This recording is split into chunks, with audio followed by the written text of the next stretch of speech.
in March, a representative for Texaco called, and it's a great story because it has a relationship to today's robocall.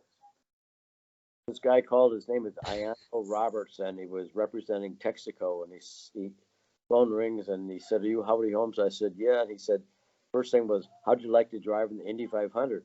And I thought it was a prank call. Right. No, seriously. And I said, "No, thanks. I'm playing paddleball that weekend." And the guy didn't know what to say. And oh no, I'm serious. Scott, I just love the look on your face, like I can't believe this is happening. Yeah, it really did happen that way. And he goes, "No, I'm serious."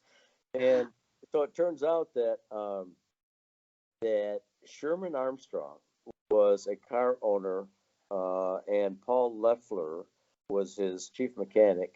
And Paul kind of was, always regarded as the very best in sprint car racing and so on. And Sherman was a guy that was born and raised in Winchester, Indiana. Worked for Anchor Hocking, sorry, and in the glass blowing business, and he decided, wait a minute, I can do this on my own. He left there as an employee, started his own business, Sherman Armstrong, and became very well compensated for the whole thing. But really hadn't traveled much outside of Indiana, let alone maybe the county that they were in, and got into motorsports and started winning and everything, and it got to be too easy. So Sherman thought he'd move up to IndyCar racing, and so the theory was, so here's this new team. Why not get an unknown IndyCar driver? And that was going to be the gig. New owner, new driver, see what we can do.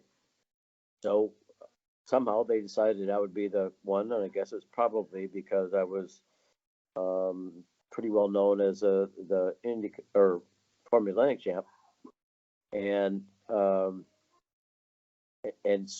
so all of a sudden my fortunes changed. I'm going from the previous fall, thought I was well on my way to a F1 career, and that got busted, to an IndyCar opportunity.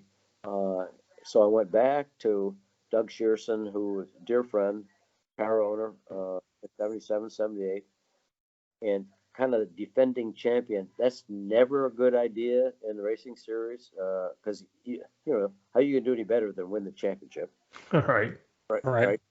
So, but so that Indy thing worked out, and I the race before I went to India, I won in Mexico, and went to Indy without having any idea what to expect, and it was a 3-year-old Wildcat chassis, with Offenhauser engine. And it turns out, in hindsight, that was a pretty good deal because there was a lot of mechanics that knew how to set that car up, and that was a blessing.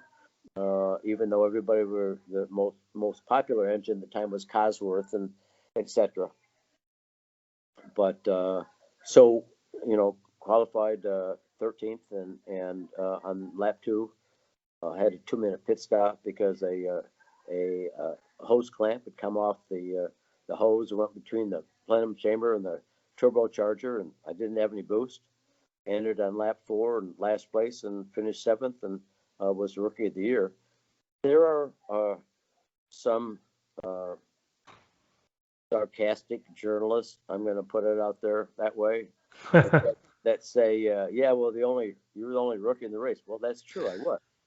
But that year, 14 tried, and I was the only one that made it. No, by the way, finished last, or started last on the 4th lap and finished 7th. So stick that in your hat and smoke it. So there you go.